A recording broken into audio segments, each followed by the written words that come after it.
Está con nosotros María Rosa Morán. Ella es consultora internacional en temas de comercio exterior, integración y microfinanzas. María Rosa, bienvenida. Gracias por estar con nosotros. Muchas gracias por la invitación. Con la experiencia que tienes en microfinanzas, ¿cuál es tu concepto de bancarización? Para decirlo en palabras simples, la bancarización es la incorporación de nuevos actores al sistema financiero. Es decir, podemos hacer sujetos de crédito o ahorristas a actores que antes no estaban incorporados al sistema por la banca tradicional. Bien, al momento de bancarizar, estas instituciones, llámense bancos o microfinancieras, tienen que manejar definitivamente el tema de las deudas. ¿Cuál es el perfil del deudor en la banca múltiple y en una caja rural, por ejemplo? El número de deudores en la banca múltiple son 25 millones de deudores, mientras que en las cajas rurales es 40. 40 millones de deudores. Sí, y si hablamos de crédito promedio, el crédito promedio en la banca múltiple son 93.000 soles, mientras que en las cajas rurales es bastante menor, 14 veces menor, 7.000 soles. 7.000 soles. Es decir, la bancarización en las cajas rurales es bastante mayor, y estamos hablando no solo de las cajas rurales, en este caso la cifra sí, pero la bancarización de la que ha sido objeto en los últimos años el país viene dado principalmente por las entidades de microfinanzas. Lógico. Ya llámese pymes, cajas municipales han sido muy importantes y han sido las pioneras, y las cajas rurales. Esto se ha dado en las últimas décadas y si bien el índice de bancarización en el país se ha incrementado sustancialmente, todavía estamos por debajo de otros países, todavía hay mucho por hacer. ¿Cómo ves el tema de las zonas rurales, que acabas de hablar de eso?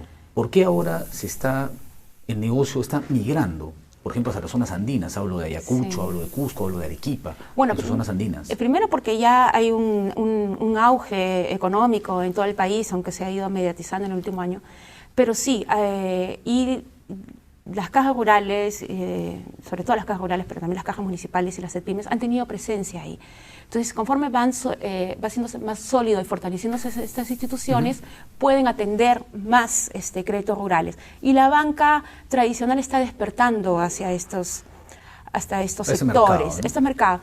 De hecho, es importante el mercado del agro, es a veces riesgoso, sí, pero hay que diversificar en cultivos y en zonas, y de hecho no voy a tener solamente una institución financiera, sobre todo las de microfinanzas, colocaciones en el sector urbano, claro, en comercio o en consumo, sino que también a las zonas rurales, y puede ser también muy rentable y muy importante.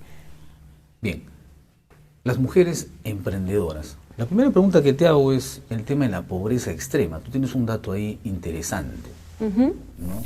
Sí. Justamente yo estaba revisando las cifras del International Trade Center, que está en Ginebra. Es un dato revelador, ¿no? Sí, a mí me llamó mucho la atención.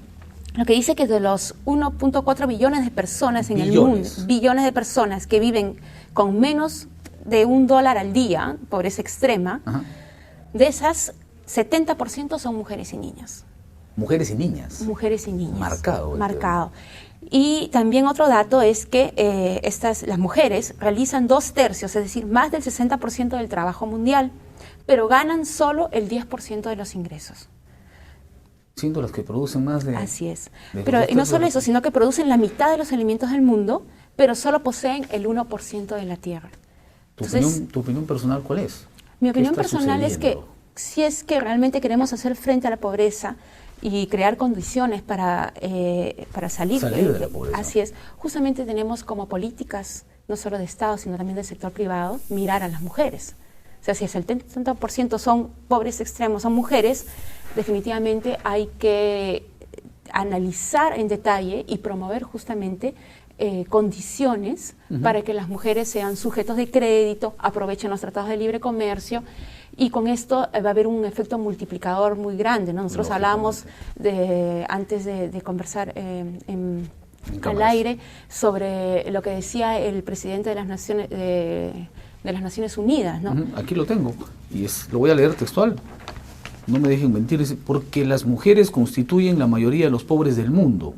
Se dice que en países como el nuestro, la pobreza tiene rostro femenino.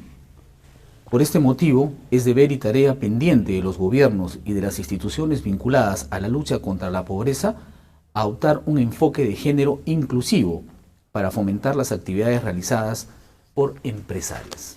Tú, con la experiencia que tienes en microfinanzas, el tema de inclusión social, pienso, es fundamental. Sí, es fundamental y creemos que es aparte de que es un negocio rentable, obviamente, porque si no, no es viable. No, está claro. Si no, no es viable, no es sostenido y finalmente no se pierden las oportunidades para todos lados. Pero sí, siempre se hace con responsabilidad y con un enfoque social. Creo que eso no se ha perdido en el espíritu inicial de las cajas rurales, de las CEPIMES, que todavía, si bien estamos compitiendo con los bancos en el mercado para beneficio de los consumidores, lógico, y siempre es bienvenida la competencia, responsable obviamente. Porque hay tantas trabas cuando una mujer es empresaria, sí, para darle un préstamo. Sí, hay muchas, no solamente trabas en cuanto a los préstamos, yo creo que hay... Esos son datos internacionales, sí, no solamente datos del Perú. Acá lo del acceso al crédito lo tengo de los datos de la SBS a noviembre del 2009, okay. A ver. Pero yo creo que este es uno de las situaciones de inequidad que también podemos detectar a lo largo de toda la actividad empresarial de las mujeres, que tal vez sería tema de otra entrevista. Pero bueno, volviendo al tema del acceso al crédito de las mujeres empresarias, la banca tradicional destina solo el 26% de sus colocaciones a las mujeres. ¿Empresarias? De todas sus colocaciones, el 26% es para mujeres. ¿Solo el 26%? Así es. Las financieras tienen un dato un poco mejor, que son 37 millones. 37%, perdón. 37%.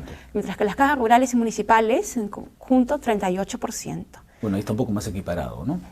Las CEPIMES, que es la que está más cerca justamente a las pequeñas empresas, son 58%. 58% sí, dirigido. Hay un ejemplo importante que lo comentamos. Hemos estado hablando en otros programas sobre el tema de banca comunal, que se da pues en zonas como Coracora, Puquio, Paucar del Sarazara, Espinar en Cusco, Ichibay en Arequipa, y las que manejan esos préstamos, esos dineros, las que administran esos fondos, son las mujeres, sí, porque en las zonas andinas generalmente pues el varón destina parte de ese préstamo para diversión y básicamente para ingesta de alcohol.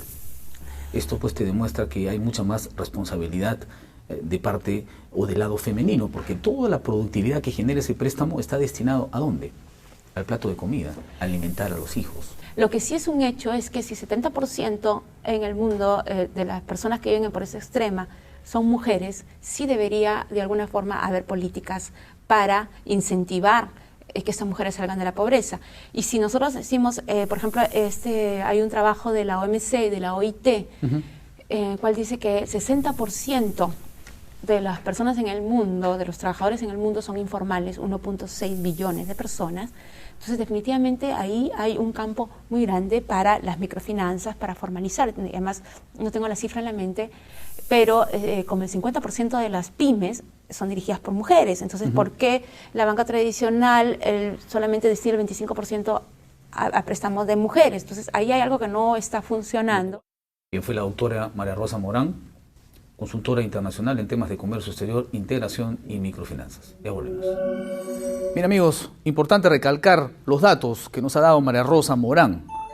Creo que a partir de esos datos las instituciones financieras van a tener que considerar la posibilidad de darle mayor opción crediticia a la mujer emprendedora peruana.